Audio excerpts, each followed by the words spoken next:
Bonjour Madame von der Leyen, merci d'être présente devant nous aujourd'hui. Nous avons au moins l'occasion d'en savoir un peu plus sur les intentions politiques qui sont les vôtres. Et je dois dire qu'il aurait quand même été plus respectueux de la souveraineté des peuples que nous ayons pu savoir cela avant les élections pour que les citoyennes et les citoyens européens puissent se prononcer en connaissance de cause. Malheureusement, la procédure qui a donné lieu à votre proposition était une proposition opaque à laquelle aucun d'entre nous, parlementaires ni citoyens européens, n'a été associé.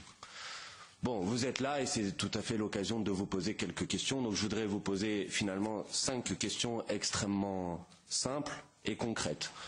La première concerne l'urgence écologique et environnementale. Vous savez que les rapports internationaux nous disent que nous avons 12 ans pour agir et ça nécessite une action forte et immédiate. Dans la mandature précédente, le Parlement européen avait pris des objectifs de réduction des gaz à effet de serre de 55% d'ici à 2030. Mais c'est bien, mais c'est insuffisant. Ma question est simple, est-ce que vous êtes prêt à vous engager à réduire les émissions de gaz à effet de serre de 100% d'ici à 2050, comme le préconise le GIEC?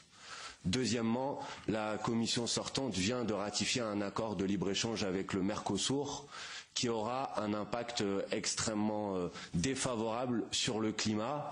Ma deuxième question est simple, est-ce que vous êtes prête à revenir sur cet accord de libre-échange et à tourner la page de ces accords qui auront un impact extrêmement désastreux sur l'environnement et le climat? Ma troisième question, vous avez dit devant l'audition que vous avez eue avec le groupe des Verts que votre principe c'était à salaire égal, à travail égal, salaire égal. Or, il existe un statut au sein de l'Union européenne qui s'appelle la directive des travailleurs détachés qui contrevient à ce principe. Est-ce que vous êtes prête à vous engager à abroger enfin ce statut et cette directive sur le travail détaché?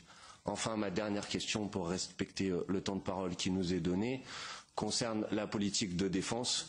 Vous avez dit dans une tribune au mois de janvier que pour vous l'OTAN était une nécessité dans le monde. Or, cette alliance date d'un temps, la guerre froide qui est aujourd'hui révolue.